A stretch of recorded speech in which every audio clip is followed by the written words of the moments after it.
तो एक बार समझने की कोशिश करते हैं कि श्री श्री रविशंकर के इस कार्यक्रम में के पक्ष में और विपक्ष में क्या क्या कहा जा रहा है। विपक्ष में जो दलील दी जा रही है वो ये कि यमुना खादर में कार्यक्रम की मंजूरी कैसे मिल गई। पक्ष में यह कहा जा रहा है कि कार्यक्रम के लिए 1 साल पहले मंजूरी ली गई थी।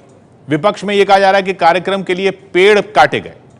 इसके पक्ष में यह कहा जा रहा है कि कार्यक्रम के लिए कोई पेड़ नहीं काटा गया। विपक्ष वाले कह रहे हैं कि यमुना में बड़े पैमाने पर गंदगी होगी। पक्ष में कहा जा रहा है यमुना में गंदगी नहीं होगी, हमें यमुना की सफाई की चिंता है, यमुना के आसपास इकोसिस्टम पर बुरा असर पड़ेगा। इको एंजाइम का यह विपक्ष कह रहा है, इको एंजाइम का कोई वैज्ञानिक आधार नहीं है, ये विपक्ष कह रहा है।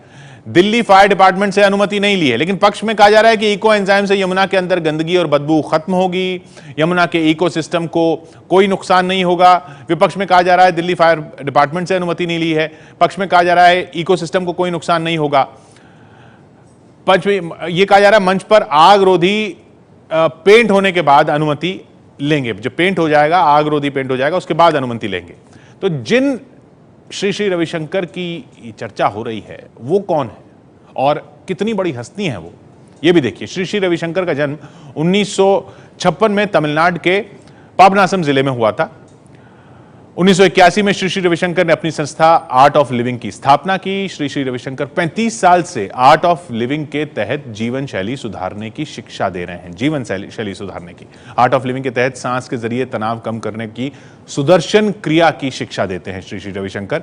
आर्ट ऑफ लिविंग की शाखाएं दुनिया के 155 देशों में फैली हुई। श्री श्री रविशंकर की वेबसाइट पर 37 करोड़ शिष्य और साधक होने का दावा किया जाता है। 37 करोड़। श्री श्री ने international association for human values नाम से 1997 में एक एनजीओ भी शुरू किया। IAHV के तहत दुनिया भर के 40,000 गांवों को गोद लेकर विकास कार्यक्रम चल रहे हैं, यह दावा है। 2016 में भारत सरकार ने उन्हें पद्म विभूषण से सम्मानित किया। इसी साल श्री श्री रविशंकर के कार्यक्रम से यमुना नदी को खतरा बताया जा रहा है। दिल्ली से गुजरने वाली ये यमुना नदी काफी गंदी है, लेकिन ये नदी इतनी गंदी क्यों है, इसकी सफाई के लिए क्या हो रहा है, वो समझने की कोशिश करते हैं।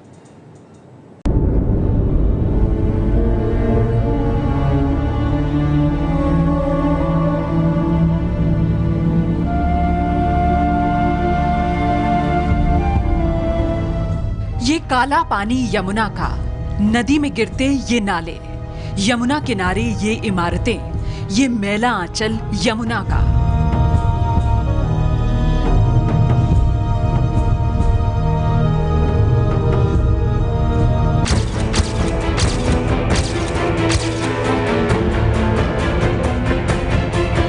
ये तस्वीरें दिल्ली में यमुना की कहानी खुद कह रही हैं। देश की राजधानी में 22 किलोमीटर लंबी यमुना अब नदी नहीं है, नाला बन चुकी है।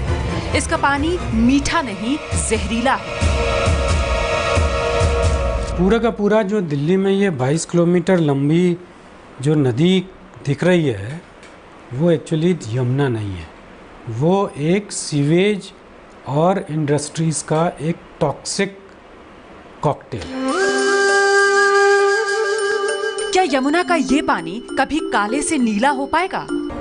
डिसॉल्व्ड ऑक्सीजन प्रति 100 ml में 6 मिलीग्राम से ऊपर होना चाहिए, लेकिन यमुना में ये 0 है। नहाने योग्य नदी में BOD यानी बायोलॉजिकल ऑक्सीजन डिमांड प्रति 100 ml में 3 मिलीग्राम से कम होनी चाहिए। यमुना में BOD 36 है। सीवेज की वजह से होने वाले क्वालिफॉर्म का स्तर 500 mg से ज्यादा नहीं होना चाहिए, लेकिन यमुना में ये करोड़ों में है। लेड, निकल और मरकरी जैसे सारे भारी मेटल्स यमुना में हैं।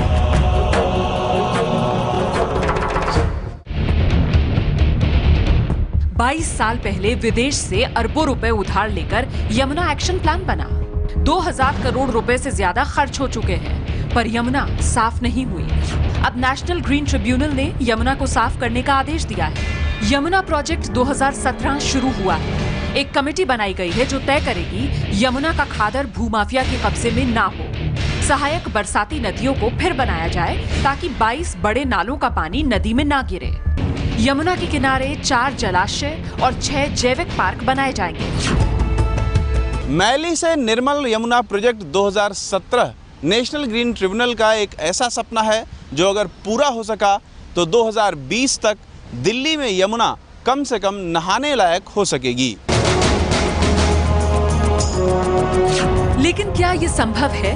क्योंकि दिल्ली में यमुना के 50% खादर इलाके पर कब्जा करके बनाई गई 6 बड़ी कॉलोनियां खड़ी हैं। इतना ही नहीं, 25% यमुना बेट पर ये इमारतें भी खड़ी हैं। इस सब के बावजूद यमुना की सफाई संभव है जब यमुना बेट सुरक्षित और संरक्षित हो। यमुना में नाले का नहीं बल्कि नदी का पानी बहे, दिल्ली में सीवर का नेटवर्क बने, प्रदूषण पर प्रभावी नियंत्रण हो। जब तक यथावत स्थिति यमुना की नहीं होगी तब तक यमुना खुद को साफ करने वाली उसकी जो ताकत है वो इस्तेमाल नहीं कर सकती। सभी जानकार ये मानते हैं कि जब तक यमुना का एनवायरमेंटल फ्लो यानी यमुना का पर्यावरणीय प्रवाह बहाल नहीं किया जाता तब तक महज प्रदूषण नियंत्रण के उपाय नाकाफी ही रहेंगे।